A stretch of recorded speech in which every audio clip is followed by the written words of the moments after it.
This is my website, neorafael.com. So, oh yeah, there's the room. Uh, I wanted to encourage everybody to browse on their phone while I'm doing this lecture. And I'm not going to tell you what to browse, but just Google me, look online, go to neorafael.com, and all my work is there. But I was thinking for a while about the structure of a Zoom lecture and not being here with you and what that means. And this Zoom life that we lived and this experiment in the lockdown. And so what you're seeing on the video is a project called 81 Horizons. There are 81 different color combinations of color in the top and color at the bottom. You can find it on my website as well. And it's a completely digital project in the sense that it's encoded on the blockchain. It's owned by multiple people all over the planet, and these people each own one color combination and these different horizons. It's the simplest way I could show a landscape in digital form. So it's very small in file size. It's very humble, and it's something that came out of the lockdown of making drawings. And in the video that you see in Museum Folkwang, we were thinking about how do we exhibit the blockchain? How do we show something that is spread out across the world but lives in a public database? And what is the best way? Do you show one work? Do you show it in its totality? And we decided to show the entire work, and the experience in the exhibition is the same experience as on the phone, but instead of your finger or your mouse going through a collection, it's your body going through a collection. And the interesting thing right now with this lecture is that Zoom is okay sending webcam signals because my body is in one place. And that means that there's not that much movement. It's just mostly my mouth talking, maybe my hands. And so video can send that through the network okay. But the video that you are seeing now locally is a camera going through the space of the museum. And that is something that I've done a couple of Zoom lectures, and whenever you share video, it's problematic. So if I would send this video right now streaming through the network, and that is the core of my work. That basically nothing changed I started working in 1999, and it's still the same thing. If you want something to work through the network, you have to go really small. And every now and then there's a reset of the network, whether it's video conferencing or the blockchain, where again, there's a problem with full video. So my whole life I've been making very compressed images, but not compressed by an algorithm that is made for compression, which right now you're seeing my face, it's compressed. It's a reduced form of me. My voice is compressed. This video is compressed. I'm seeing you in a compressed manner. If you see 81 Horizons, that is as uncompressed as it can be in a small of a. So I'm exploring abstraction as a tool of compression. So the exhibition that you see at Museum Folkwang, it's a space of 1,400 square meters, 81 screens, but the entire project is 9.4 kilobytes. And that's all the data of the owners, that's the files, the metadata, the title, all these things, the entire code of the project. And each frame, as I'm now talking to you, every second is multitudes, thousands, 10,000 times bigger than this entire project.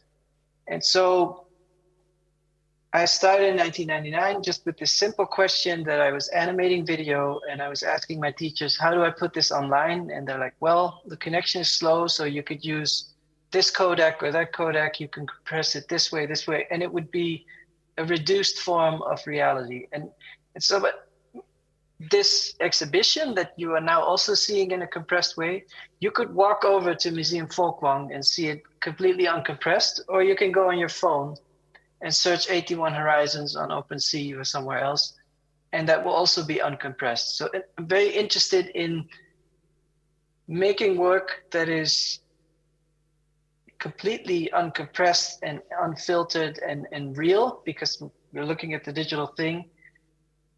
So when you go on your phone and you see the SVG project, you see it on my website or on OpenSea or wherever, just Google it, you'll find it. That's the uncompressed version. Or you can walk over to Museum Folkwang right now or tomorrow and you see the uncompressed version. Or the book exists in a book, the project exists in a book form. I'll show it here.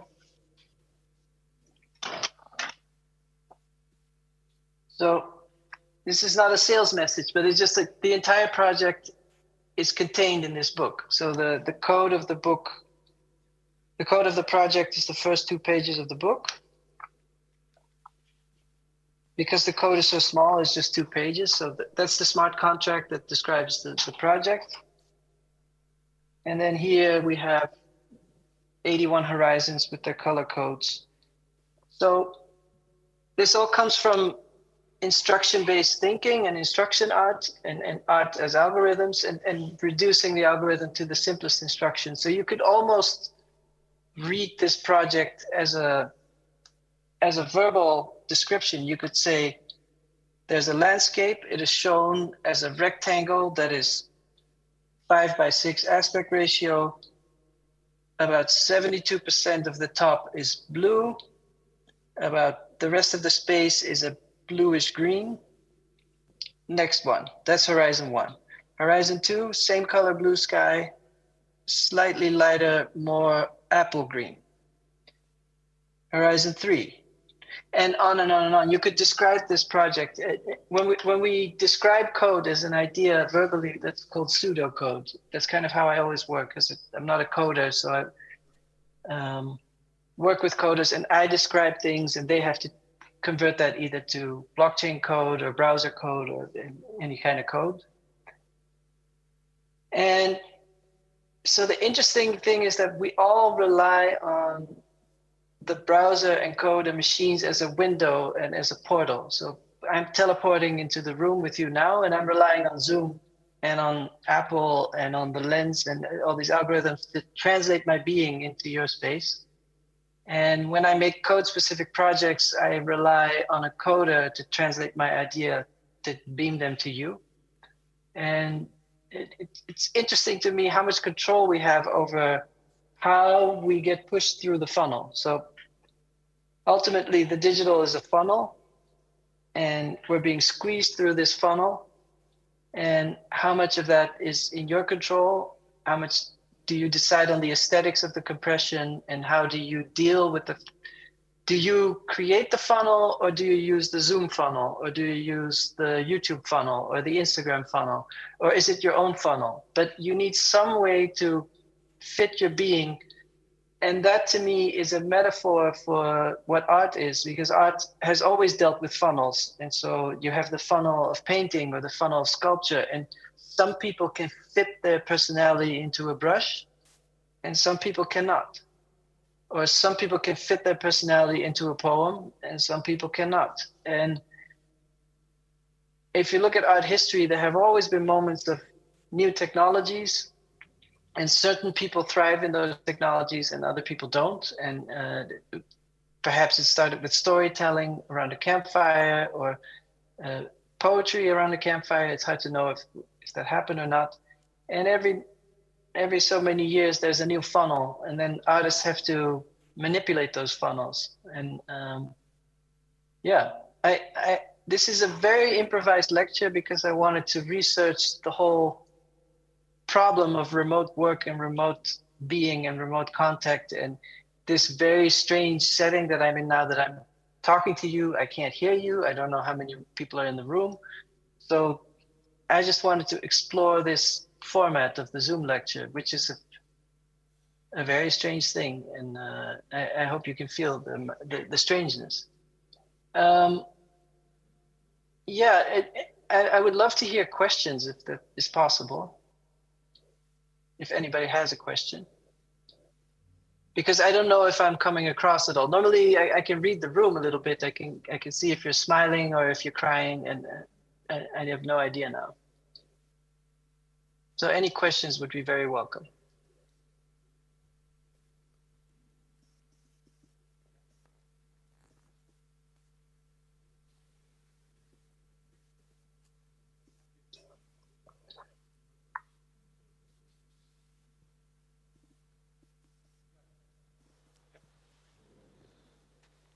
I don't hear anything. Yes, can you hear me? Yes.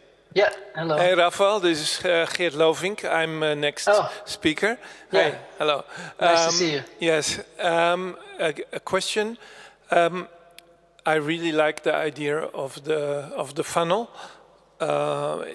It's a very accurate description of where we are, because people think the funnel gets bigger and bigger, right?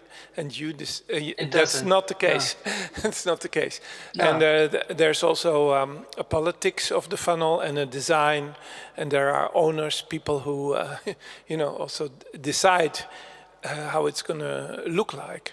But I'm very interested in how this relates, let's say, to your, if I may say so, digital Mondrian approach to the funnel, like very elementary, essentialist, kind of going to the core in this case of the digital image. How do these two things relate?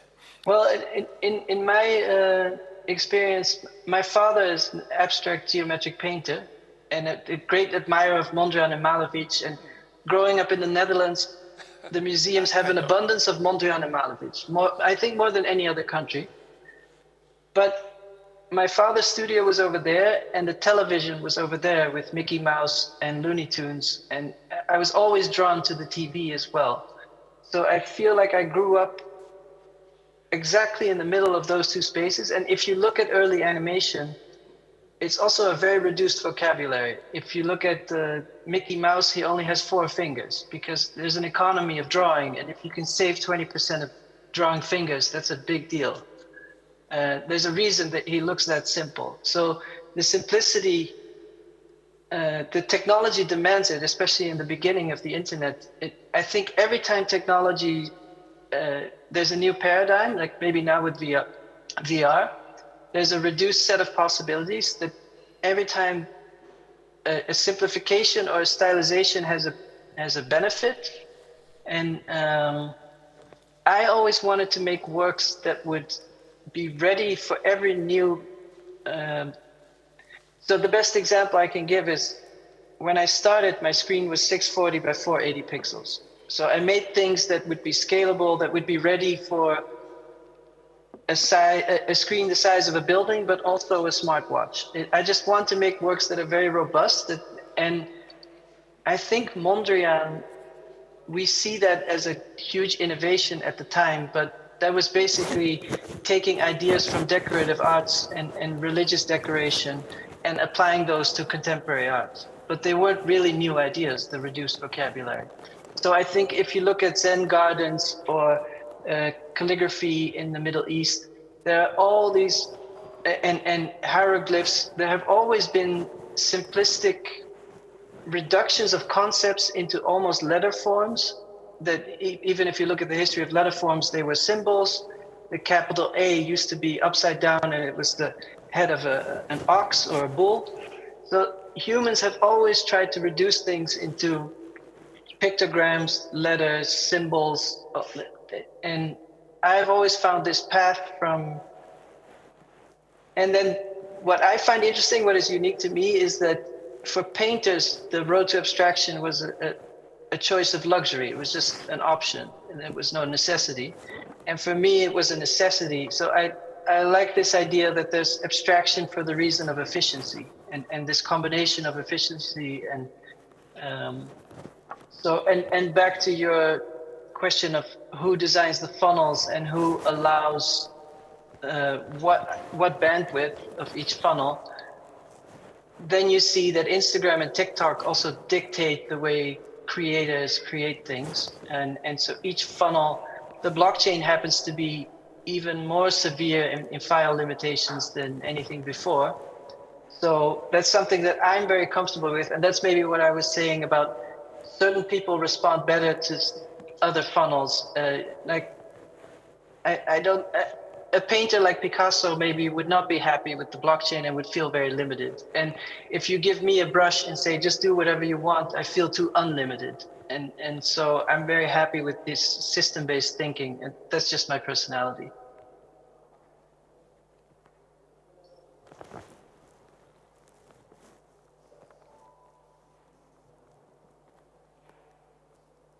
Any other questions?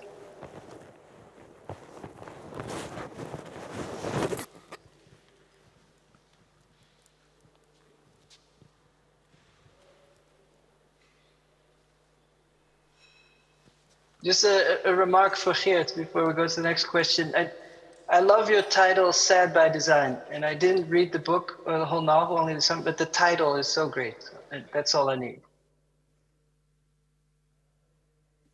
Another question. Hi. Hi, yeah. Hi, Rafael. Hey, another question for you regarding the political aspects of the funnel and also of resolution. This morning we had a really interesting talk talking about the resolution of plans in computer games and the politics, what is represented in high resolution and what is represented in low resolution. I was wondering if what you were describing as the funnel is also... Well, yeah, so my work is resolution independent. It's line-based, they're diagrams, it's what you call a vector format. So that was a very important thing to me from the beginning, that the funnel, the resolution of the screen is liquid, it's always changing. And I wanted to make works that anticipate changes. And for me, a very fundamental difference of digital work and especially code-based work. So not video is fixed in resolution, but if you think of code-based work and my visual language, it anticipates change. So I make work. Traditionally, we think of a painting when it's finished, it has its full vitality and then it deteriorates. And we can prevent deterioration by being careful, but at best, it's perfect in the beginning and it will lose its vitality. It will lose its color experience, the surface will break. And so the paintings we see now, and Mondrian is a good example, they're much less vibrant than when they were just made. Some people find the older work more attractive, that the same way old jeans might look better than new jeans. But I think we've accepted with art that over time it deteriorates. My work anticipates an improvement in display technology. And so the idea is that the work becomes more vibrant and more alive over time. And that also creates a different approach to preservation, that the preservation is not about keeping the work perfect as it is, but anticipating that the work has infinite potential and has to be revisited over time. So what will happen if screens wrap around every wall of your house? And can the work fill up that potential space? Or how does it relate to architecture? Or any other changes that might happen? So I see my work as instructions and as an idea that should be explored with every new possible display technology. But other than that, it is interesting that paintings age and they start to break. And then maybe with video art, we will see resolution the same way, that low resolution will give it a sort of feeling of history and that we trust it because it's older.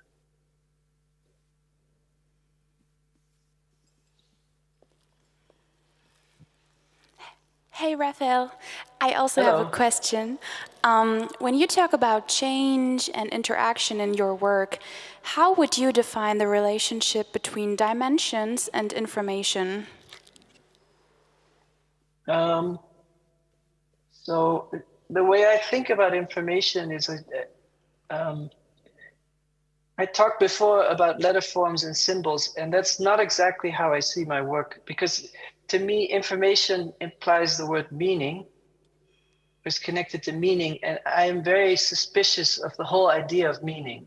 And meaning implies that you're looking at something, but the energy of that thing is elsewhere. It's in the reading, and I'm much more interested in direct experience. So maybe I'm more of this feeling that with the work, hopefully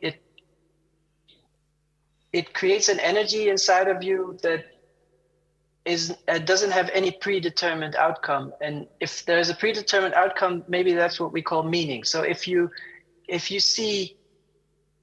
driving on the highway and a sign says, take exit 14 to go to Düsseldorf, you want the number 14 to correspond. You don't want that to do something else. But with art, I hope that if there's an exit sign, that you might end up somewhere else than Düsseldorf. So that's how I see my work.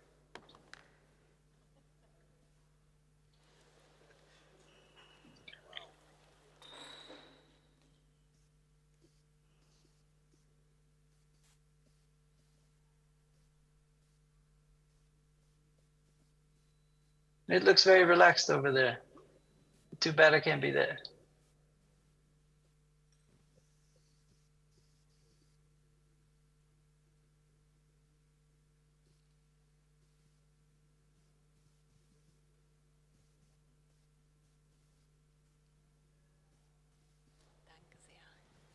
Hi, Rafael. Mathilde talking from Museum Volkwang. Oh, hi. Hi. How are you? Hi. Nice to see you again. We could hear you perfectly Okay. during the whole time. I was wondering if you could explain, a few years ago you, with the project Bring Your Own Beamer, you experienced it and you are still doing it. What is the impact of this project on your own work?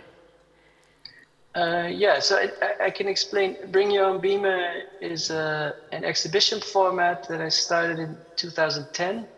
And the idea is that you ask artists to bring a projector to a space and you create a spontaneous one-night exhibition.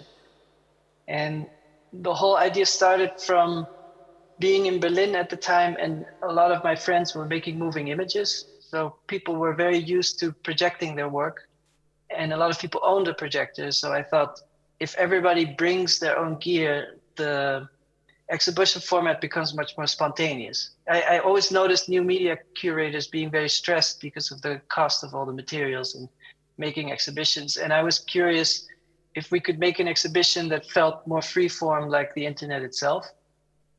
I curated the first one together with Anne de Vries, an artist who's still living in Berlin. And we were surprised that people were so happy. And it's such a strange thing, because usually with exhibitions, especially group exhibitions, there's a lot of ego of who gets to show in the better corner, whose name is first on the press release, and all these kind of things. And here it was much more organic, where you could take your projector and move it around. And so I saw the whole exhibition as a living organism with lots of, and artists would respond to each other because they bring their laptop and the projector, and they would change works all the time. It's just very liquid. And what happened was immediately people said, oh, there's an exhibition place in Athens, and they have a window the next week. Maybe I'll organize one over there and maybe over there. And it spread very quickly. And I think I used to count all the BYOBs, and I had a website where I would log everything and put it in a spreadsheet. And I stopped counting after about 500 editions. So it's really happened all over the world. And the one thing I always hear from everybody is that it was a lot of fun and that it makes people happy. And I think exhibitions can do a lot of things. They can be urgent, and they can be important, and they can be vital. And BYOB, I think, is on the fun side of things. And that was just my proposal, to create, it's institutional critique, but outside of the institution. I don't know if it will ever really be read as institutional critique, because I always thought the irony of institutional critique is that you can only do it in an institution. You can't really critique it, otherwise you won't be invited. And so this is not a critique, but an alternative, but it is a comment on why are exhibitions always heavy and serious? And is that the nature of institutions, that if you have a round of meetings and a budget, at some point it just becomes serious? And that's been the exploration. And so I see it as a way to also, it's often young artists, because older artists don't really see the point of bringing a projector to an exhibition space that they're already exhibiting. So part of the amateur feeling and the thrift store, it brings young energy and young artists, and that's a conscious choice. I think it invites people who are outsiders or beginners, or people who don't have the full resume yet, and I think that's a great thing. And the other thing I really noticed was that it was a way of bringing people together who were familiar with each other's work from the internet, and then for the first time they all see each other and see each other's work, and it's a very good way to connect and to meet each other because you're already familiar with each other's work. So a big part of artists, I think artists are often introverts and they meet each other, they're shy to talk to each other, and then you have to say, what do you do? And it's very hard to explain. But then all the work is all around, and we can just say like, oh, I saw that work. Oh, I know that work. Oh, da, da, da. And so it's this, yeah. But overall, I felt like it was a very positive thing, and I never saw it as a way of saying that institutions are bad, but I felt like it was a necessary thing for a lot of, because there's so many people who start creating online because, and I use the word creating because it's broader than art. It's music videos, animated GIFs, memes, all these things, everything combined. And these people, it's often an intimidating step to go towards exhibitions. And this is a way to dip your toes. And it's not an exhibition, it's more of an event, but it's also an exhibition. So yeah, if you go to bylbworldwide.com, that's the website, and you can get a taste of it. So hopefully that answers the question. We're doing a BYOB in Museum Folkwang on August 18th. So